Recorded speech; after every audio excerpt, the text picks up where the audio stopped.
Hey YouTube, this is Richard with you again, and I'm coming at you with this week's Gravekeeper deck profile. No, it hasn't exactly been a week, but I'm a little anxious after this week's locals, so I'm going to do it tonight and wait until next Tuesday to upload again, hopefully, if I can wait that long. But here's my Gravekeeper deck profile for the week, and this is probably going to be the week among the other weeks that I've been doing this profile that you say, what was he thinking? If I had to guess, I'd say that most of you usually will say, all right, this is okay. But this is, if ever there was a week where you said, what was he thinking? This is the week. So without further ado, let's get started. 3 Commandant to search out Necro Valley. 3 Spy to add a little bit of speed. The spy targets vary, and they're very situational. Can't really say what my favorite one to summon right now is, but I'm aiming at Shaman. Here's 3 recruiters. Everybody knows how good they are in this deck. It's pretty standard to run these 9 monsters. I could see decks running with only 2 recruiters, but I don't see the need to right now. 2 Descendants for situational purposes. Search out with a recruiter. Do whatever you want with a Descendant. 2 Heretics to really put the pin down, and I know some people, most people in fact, only like to run one of these, but 2 is just too good. I mean, you have the room, why not run 2? There's the Assailant and the Shaman. Now, a lot of people think the Shaman is only good against things like mermails, but really this can lock down almost any player if you play it right. The fact of the matter is that this protects your Necro Valley, and if you're going to be playing Master Key Beetle anyway, you might as well have Master Key Beetle target this card to protect, because this card's already protecting your Necro Valley. It's not easy to make happen, especially in this build, and I'm not ashamed of running the Shaman in my main deck. To finish up the lineup this week for monsters, I have the Gravekeeper's Visionary. And if you guys don't know the Visionary, he's just the Gravekeeper's boss monster. He can protect himself by discarding Gravekeeper monsters from the hand. And he's a spellcaster, and I like him a lot right now. Don't hate. Here's the spell cards coming up.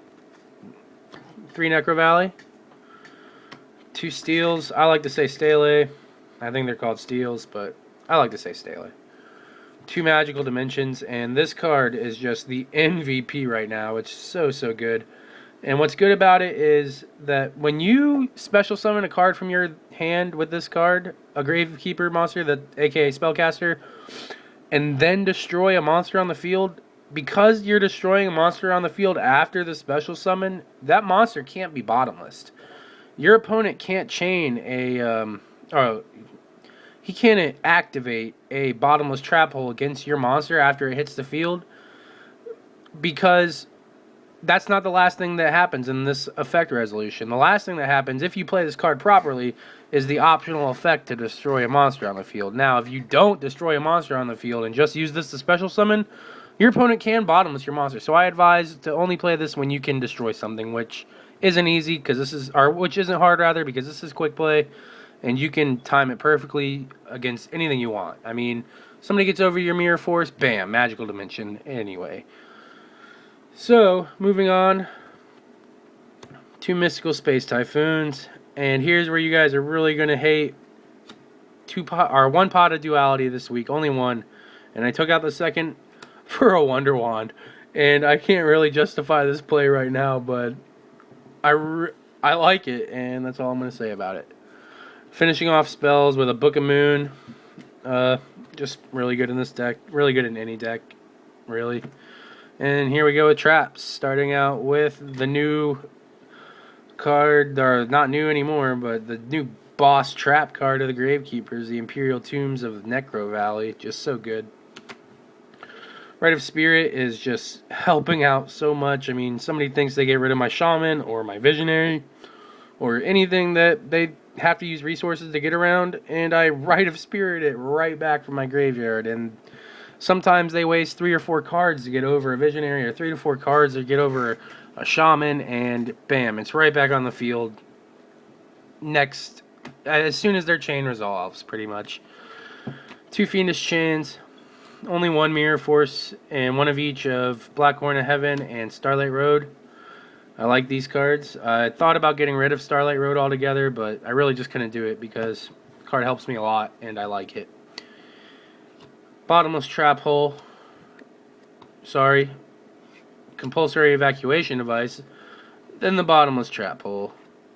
Torrential Tribute and Solemn Warning to end the main deck this week. Still at 42 cards. Call it heavy, but this deck is wrecking. And I can't say wrecking. I mean, it's not like I'm going undefeated every time, but it's doing really well. Next, I got the extra deck. And here we're going to start off with the Stardust Dragon. You guys might hate on this, but an ally of Justice Catastor. Black Ship. Steel Swarm Roach, which I would usually advise against the Spellbook Prophecy deck. Now I also would definitely advise it against the Hieratic Dragon Rulers deck combo. Diamond Direwolf. Maystroke, Crazy Box, Photon Pap, Utopia, the Gaga Cowboy, Evil Swarm Nightmare, Silent Honor Arc, which is just a badass card. 2 of the Master Key Beetles, which if you're running Gravekeepers, you should know about this XYZ. It can keep your monsters or your field spell safe, and it has 2500 attack, and it's really easy to make in this deck, especially if you get a Spy special summon off. And ending the extra deck with a new addition of Wind Up Zenmeister. Picked it up really cheap, and it is really good for getting the Spy's effect off twice in a turn. So, I like it. And I added it. That ends the extra deck. Now going into the side deck. Don't know what you guys will think about this, but I'm going to show you anyway. Royal Tribute sided. Dark Hole sided. No, don't look back. Never regretted it once. Then Overworked. Deck Devi. Lighting Prisoning Mirror. Curse Seal, the Forbidden Spell. Newly added Magician's Circle. I like this card. Skill Drain. 7 Tools of the Bandit. A newly added Eradicator Epidemic Virus. I believe that if you got this set in your first turn and were able to use it in your opponent's first turn, that could easily be a win right there. I mean, how could you get around that? I mean, give me a break.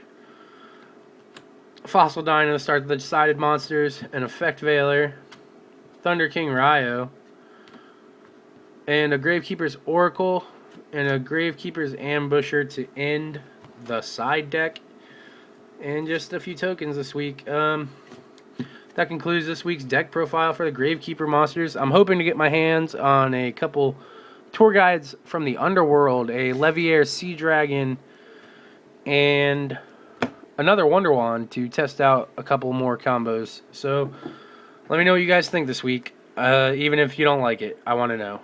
Have a good one, YouTube. This is Richard, signing off. Don't forget to like, comment, and subscribe. And please, please, please let me know what you guys think in the comment section below. It means a lot to me. I read them all. The few that I get or have been getting lately. And just have a great week, guys.